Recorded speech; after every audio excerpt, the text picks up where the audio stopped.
Hello friend, स्वागत है आपका अपने चैनल आज क्लास में। आज की इस वीडियो में राजनीतिक विज्ञान के काफी महत्वपूर्ण ऑब्जेक्टिव प्रश्न हम आपको बताएंगे जो आपके फाइनल बोर्ड परीक्षा में बार बार पूछे जाते हैं, और साथ में हम आपको लाइव प्रूफ भी देंगे कि कौन प्रश्न कितना बार बोर्ड परीक्षा में पूछा गया है। तो ये वीडियो आपके फाइनल बोर्ड परीक्षा के लिए काफी महत्वपूर्ण होने वाला है। तो इस वीडियो को आप लोग शुरू से लेके अंत तक देखिएगा, और चैनल को अभी तक आप सब्सक्राइब नहीं किए हैं तो चैनल को सब्सक्राइब कर लीजिएगा, और सब्सक्राइब करने के बाद एक बेल आइकन आता है तो बेल आइकन को दबा के ऑल पे कर लीजिएगा, ताकि जब भी लाइव क्लास हो तो आपके पास नोटिफिकेशन पहुंचता रहे।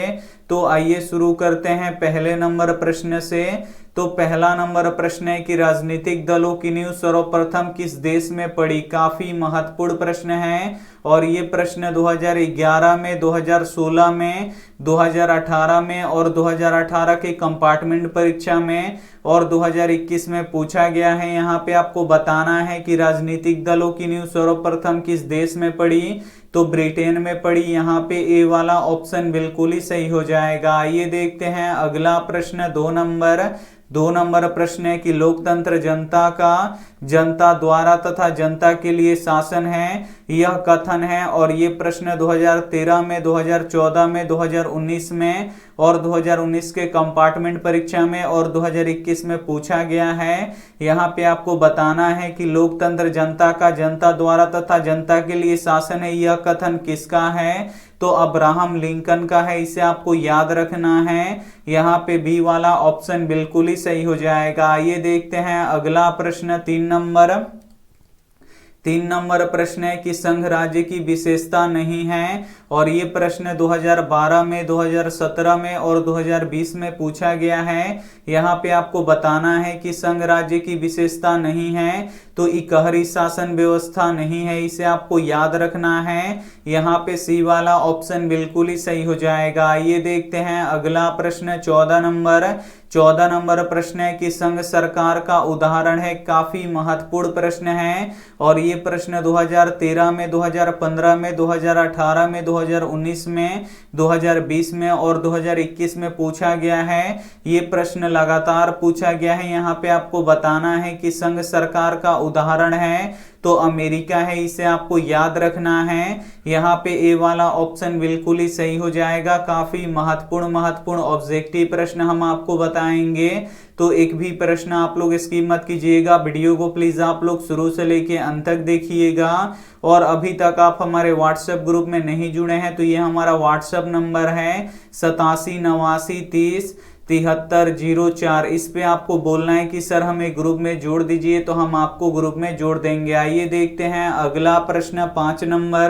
5 नंबर प्रश्न है कि निम्नलिखित व्यक्तियों में से कौन लोकतंत्र में रंग भेद के विरोधी नहीं थे। काफी महत्वपूर्ण प्रश्न है, और ये प्रश्न 2013 में, 2017 में, 2018 में और 2018 के कंपार्टमेंट परीक्षा में पूछा गया है। यहाँ पे आपको बताना है कि निम्नलिखित व्यक्तियों में कौन लोकतंत्र में रंग भेद के विरोधी नहीं थे, तो जेड गुडी नहीं थे, इसे आपको याद रखना है। यहाँ पे डी वाला ऑप्शन बिल्कुल ही सही हो जाएगा। आइए देखते हैं अगला प्रश्न। 6 नंबर प्रश्न है कि भारत में औरतों के लिए आरक्षण की व्यवस्था किस संस्था में है, और ये प्रश्न 2011 में, 2013 में, 2016 में और 2019 में पूछा गया है। यहाँ पे आपको बताना है कि भारत में औरतों के लिए आरक्षण की व्यवस्था किस संस्था में है, तो पंचायती राज व्यवस्था में है, इसे आपको याद रखना है। यहाँ पे डी वाला ऑप्शन बिल्कुल ही सही हो जाएगा। आइए देखते हैं अगला प्रश्न। 7 नंबर प्रश्न है कि पंचायती राज व्यवस्था सर्वप्रथम किस राज्य में लागू किया गया, और ये प्रश्न 2019 में और 2021 में पूछा गया है। यहाँ पे आपको बताना है कि पंचायती राज व्यवस्था सर्वप्रथम किस राज्य में लागू किया गया, तो राजस्थान में लागू किया गया, इसे आपको याद रखना है। यहाँ पे ए वाला ऑप्शन बिल्कुल ही सही हो जाएगा। आइए देखते हैं अगला प्रश्न। 8 नंबर प्रश्न है कि ग्राम कचहरी का प्रधान कौन होता है, और ये प्रश्न 2019 में और 2021 में पूछा गया है।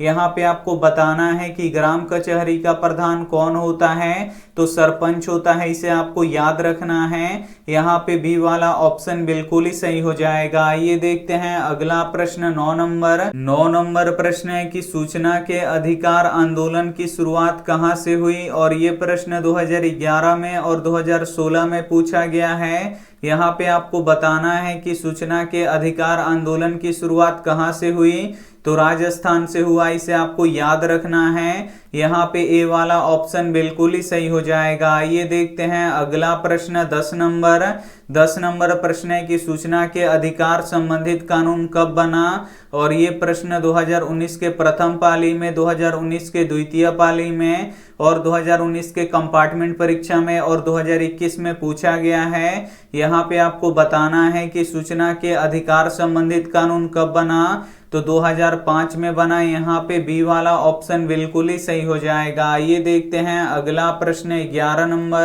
11 नंबर प्रश्न है कि बिहार में संपूर्ण क्रांति का नेतृत्व निम्नलिखित में किसने किया, और ये प्रश्न 2014 में, 2017 में, 2018 में और 2021 में पूछा गया है।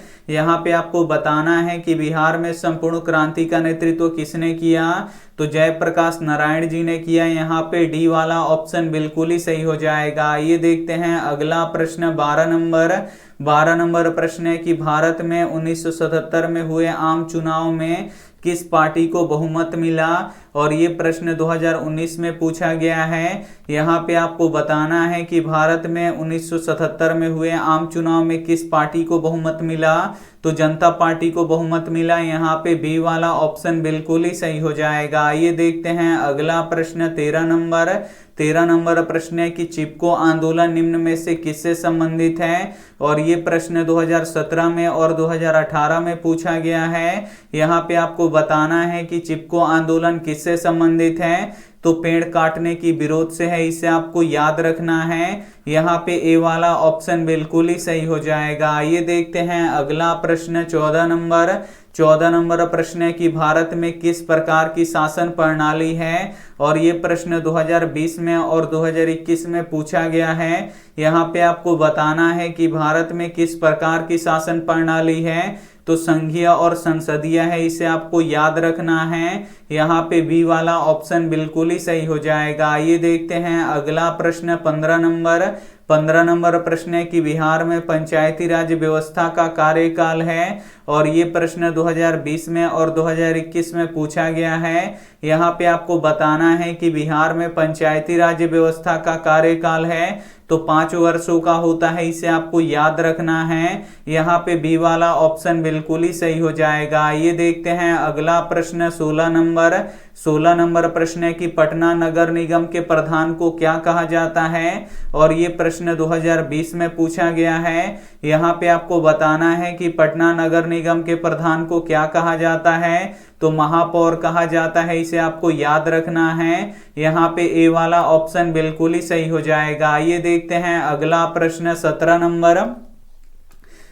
नंबर प्रश्न है कि बिहार में पंचायती राज संस्थाओं में महिलाओं के लिए कितनी सीटें आरक्षित हैं, और ये प्रश्न 2014 में, 2016 में और 2021 में पूछा गया है। यहाँ पे आपको बताना है कि बिहार में पंचायती राज संस्थाओं में महिलाओं के लिए कितनी सीटें आरक्षित हैं, तो 50% सीटें आरक्षित हैं। यहाँ पे ए वाला ऑप्शन बिल्कुल ही सही हो जाएगा। ये देखते हैं अगला प्रश्न 18 नंबर प्रश्न है कि भारत में मतदाता होने की न्यूनतम आयु क्या है, और ये प्रश्न 2020 में और 2021 में पूछा गया है। यहाँ पे आपको बताना है कि भारत में मतदाता होने की न्यूनतम आयु कितना है, तो 18 वर्ष है, इसे आपको याद रखना है। यहाँ पे ए वाला ऑप्शन बिल्कुल ही सही हो जाएगा। ये देखते हैं अगला प्रश्न 19 नंबर प्रश्न है कि किस देश में बहुदलीय व्यवस्था नहीं है, और ये प्रश्न 2011 में और 2015 में पूछा गया है।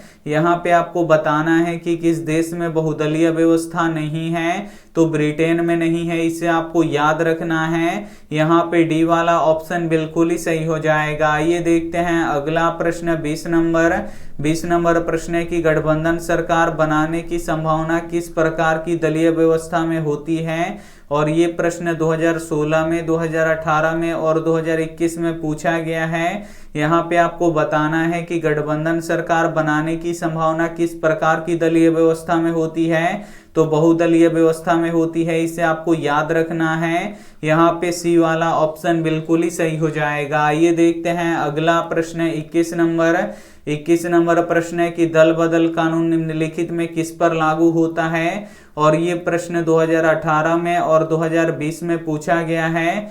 यहाँ पे आपको बताना है कि दल बदल कानून निम्नलिखित में किस पर लागू होता है, तो सांसदों और विधायकों पर लागू होता है, इसे आपको याद रखना है। यहाँ पे ए वाला ऑप्शन बिल्कुल ही सही हो जाएगा। आइए देखते हैं अगला प्रश्न 22 नंबर प्रश्न है कि निम्नलिखित में किसे लोकतंत्र का प्राण माना जाता है, और ये प्रश्न 2016 में और 2018 में पूछा गया है। यहाँ पे आपको बताना है कि निम्नलिखित में किसे लोकतंत्र का प्राण माना जाता है, तो सरकार को यहाँ पे राजनीतिक दल को माना जाता है, इसे आपको याद रखना है। यहाँ पे डी वाला ऑप्शन बिल्कुल ही सही हो जाएगा। आइए देखते हैं अगला प्रश्न 23 नंबर प्रश्न है कि भारत में किस तरह के लोकतंत्र की व्यवस्था की गई है, और ये प्रश्न 2014 में और 2018 में पूछा गया है। यहाँ पे आपको बताना है कि भारत में किस तरह के लोकतंत्र की व्यवस्था की गई है, तो अप्रत्यक्ष लोकतंत्र की व्यवस्था की गई है। यहाँ पे बी वाला ऑप्शन बिल्कुल ही सही हो जाएगा। आइए देखते हैं अगला प्रश्न 24 नंबर प्रश्न है कि बांग्लादेश कब स्वतंत्र हुआ, और ये प्रश्न 2020 में और 2021 में पूछा गया है। यहाँ पे आपको बताना है कि बांग्लादेश कब स्वतंत्र हुआ, तो 1971 में स्वतंत्र हुआ। यहाँ पे सी वाला ऑप्शन बिल्कुल ही सही हो जाएगा। ये देखते हैं अगला प्रश्न 25 नंबर प्रश्न है कि निम्नलिखित में कौन राष्ट्रीय दल नहीं है, और ये प्रश्न 2014 में और 2018 में पूछा गया है। यहाँ पे आपको बताना है कि निम्नलिखित में कौन राष्ट्रीय दल नहीं है, तो लोक जनशक्ति पार्टी ये राष्ट्रीय दल नहीं है। यहाँ पे सी वाला ऑप्शन बिल्कुल ही सही हो जाएगा। आइए देखते हैं अगला प्रश्न 26 नंबर प्रश्न है कि लोकतंत्र की सफलता निर्भर करती है, और ये प्रश्न 2019 में और 2020 में पूछा गया है। यहाँ पे आपको बताना है कि लोकतंत्र की सफलता निर्भर करती है, तो यहाँ पे देखिए नागरिकों की विवेकपूर्ण सहभागिता पर निर्भर करती है। यहाँ पे सी वाला ऑप्शन बिल्कुल ही सही हो जाएगा। यहाँ पे काफी महत्वपूर्ण ऑब्जेक्टिव प्रश्न हम आपको बता चुके हैं, और ये सभी ऑब्जेक्टिव प्रश्न आपके फाइनल बोर्ड परीक्षा के लिए काफी महत्वपूर्ण हैं। तो इसमें से जो भी प्रश्न आपको याद ना हो तो प्लीज आप लोग उसे नोटबुक पे लिख के जरूर याद कर लीजिएगा।